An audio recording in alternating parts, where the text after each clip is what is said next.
Hey, what's up?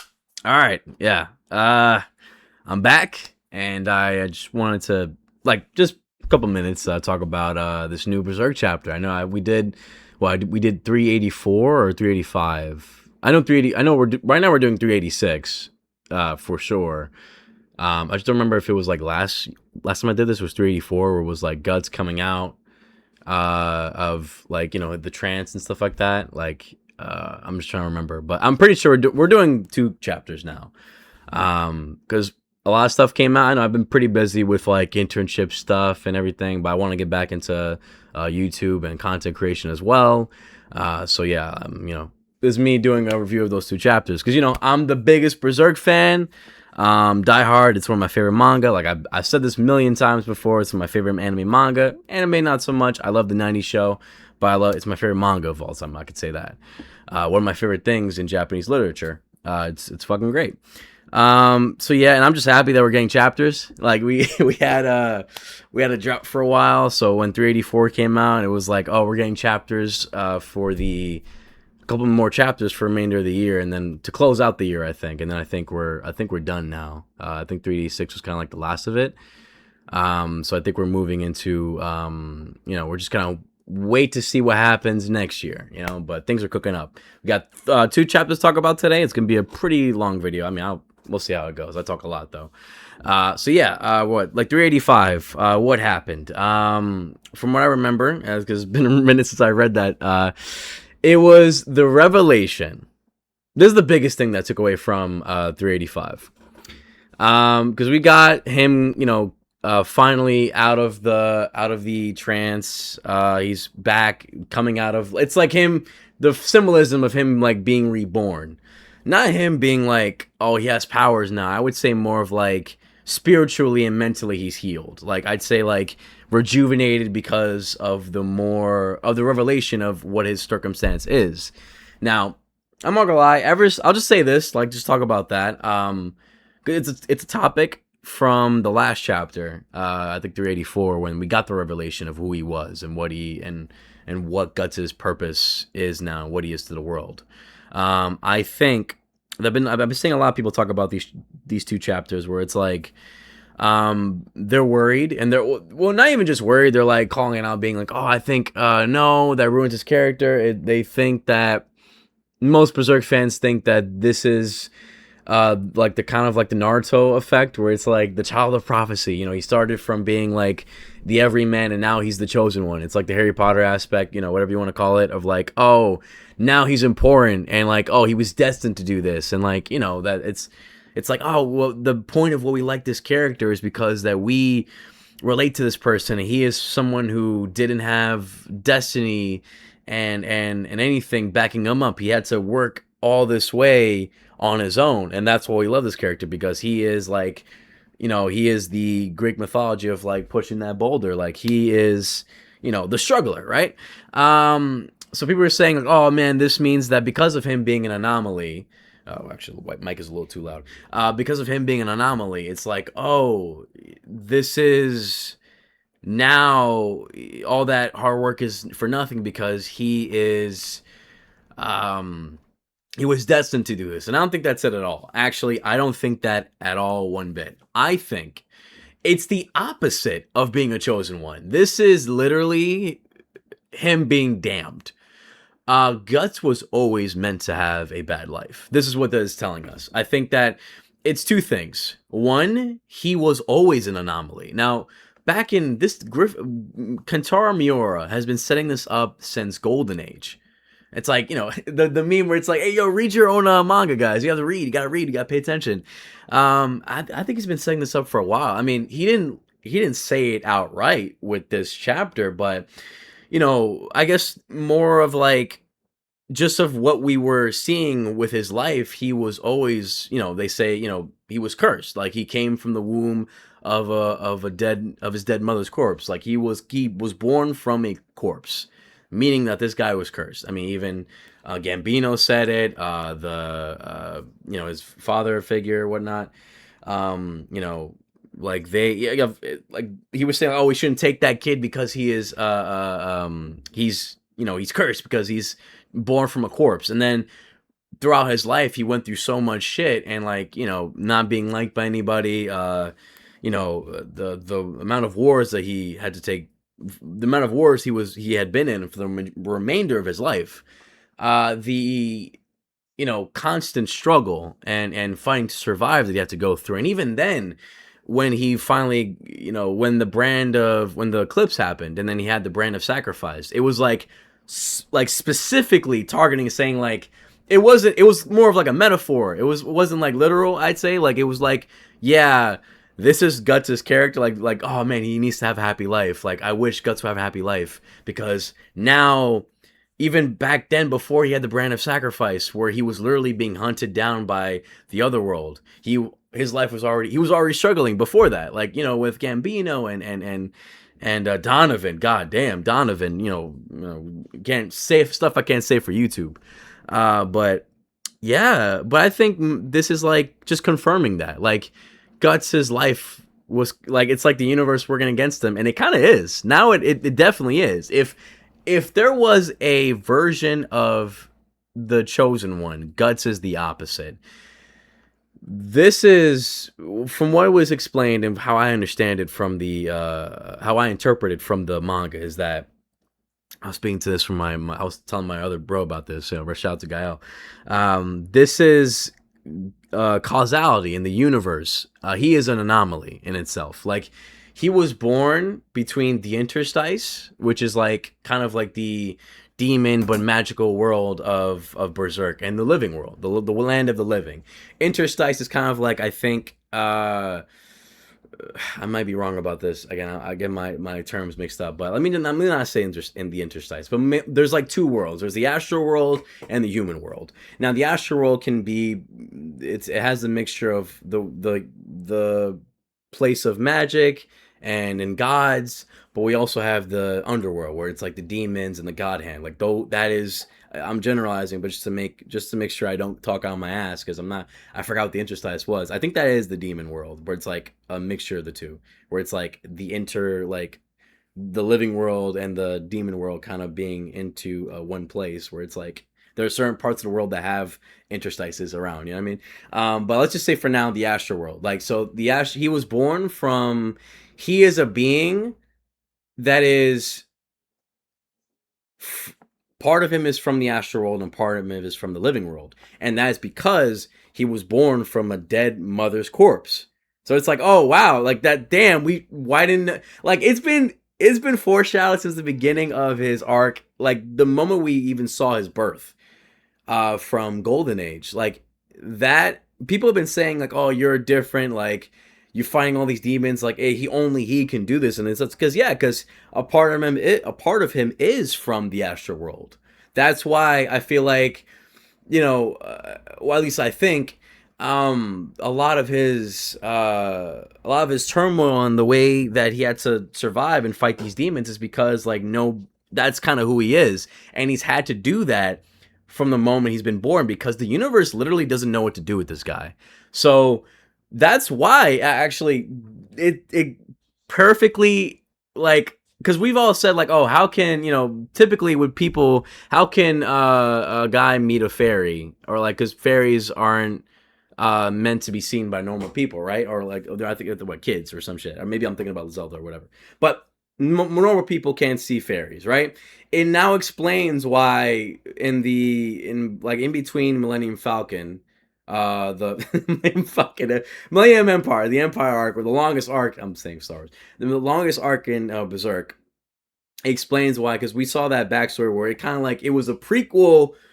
We, like, in the middle of like what was going down with Griffith and Falconia, we got a kind of prequel chapter showing a piece of Guts' life before he got to the Band of the Hawk. It takes place.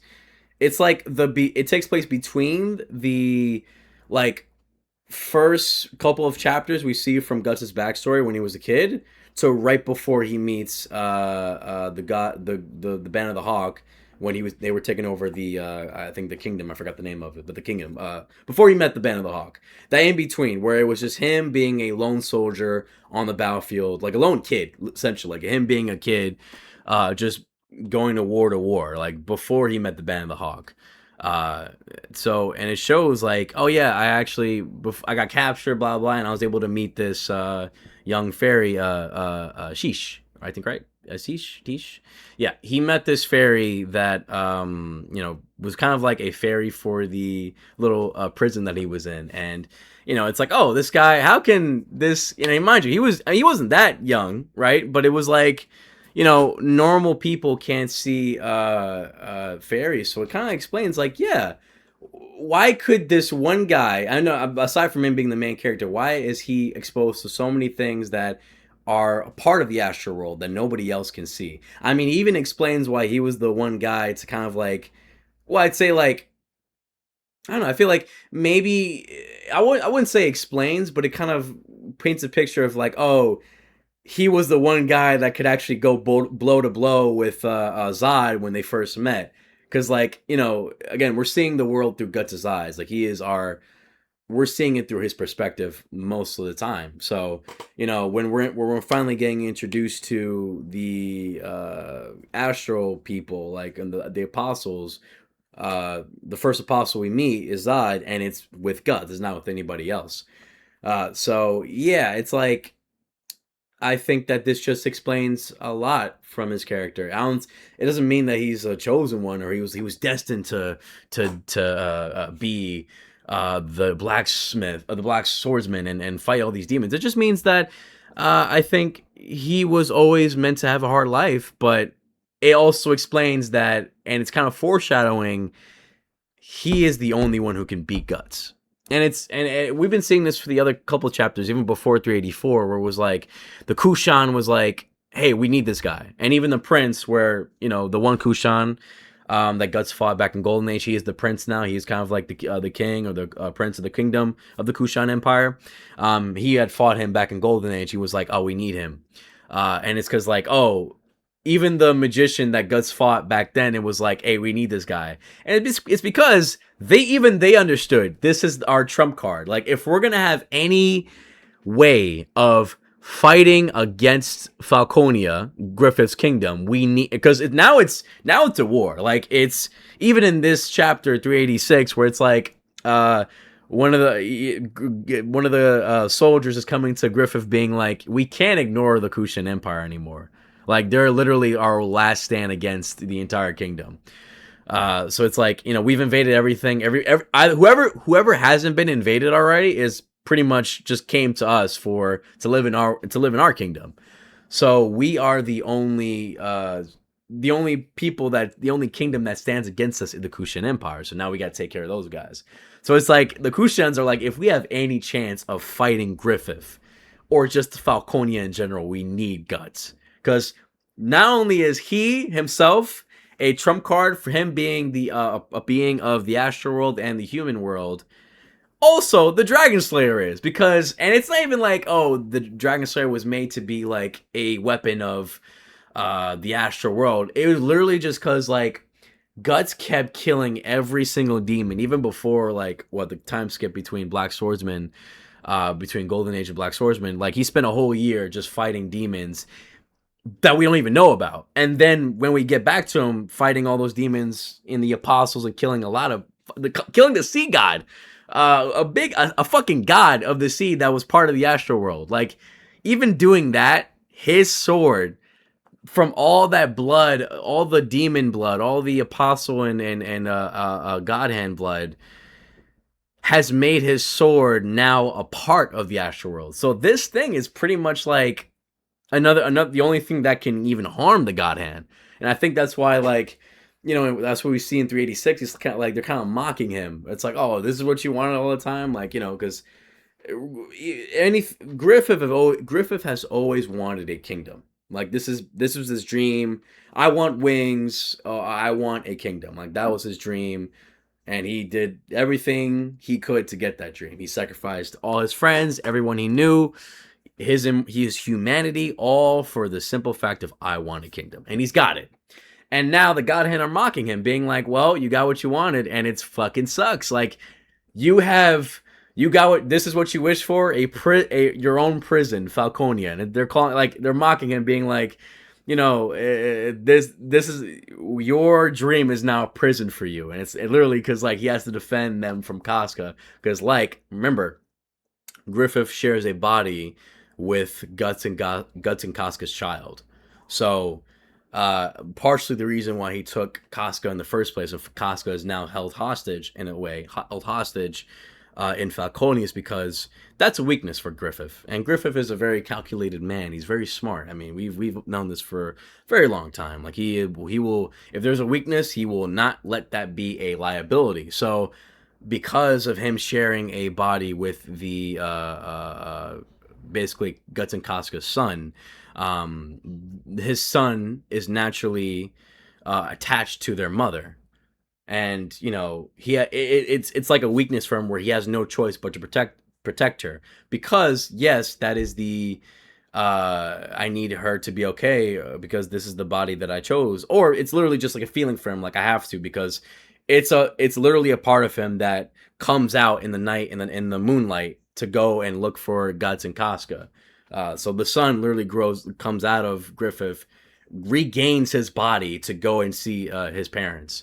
So it's like if I can't get Guts because Guts is an anomaly, but he's also like he's my biggest up. Like Guts is Guts is literally like I can't say Guts, but Casca is like at least I'll take that because the not so much that the son doesn't love the father, but typically with boys or just children in general, the mom is the main weakness.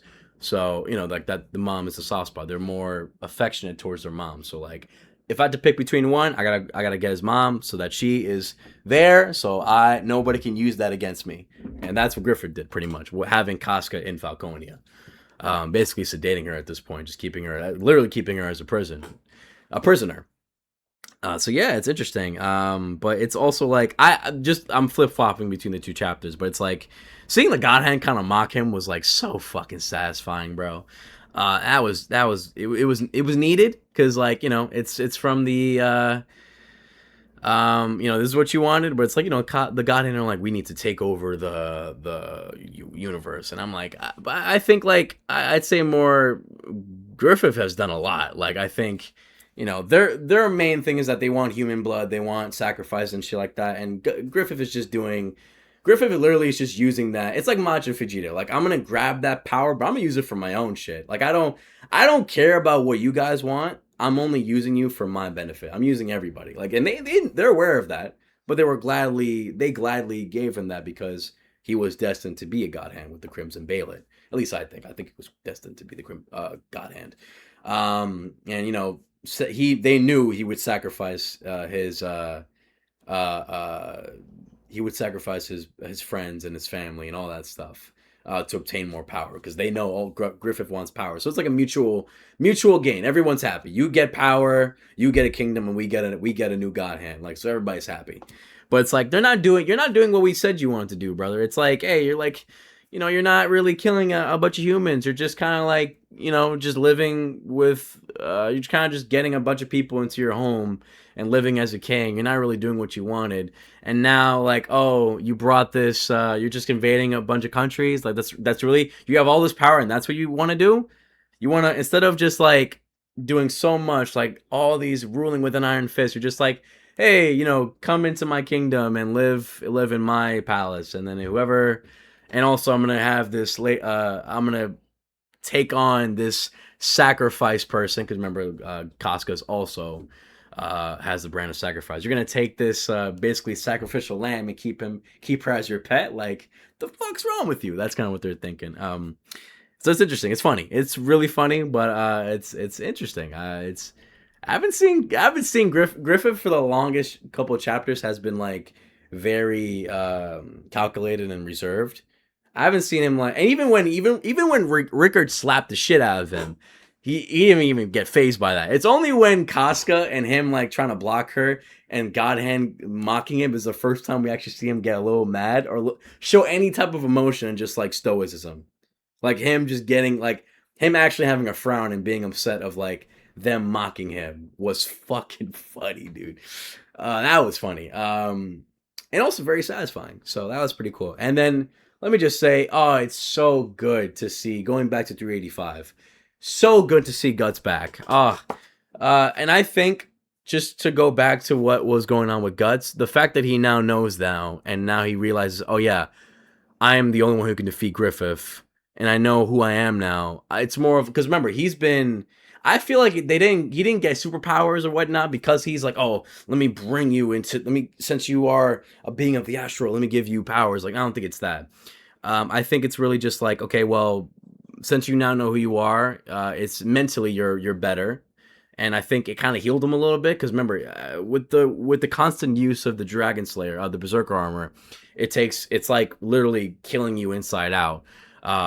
So it's like he's been pretty weak. He's been losing his vision, all that stuff. So I think with this, what that has done, it hasn't made him like have super strength or whatnot. I think it's only just healed him. Like he's mentally healed, and that translated to physical health because he was losing his eyesight. He wasn't swinging his sword as hard as he could.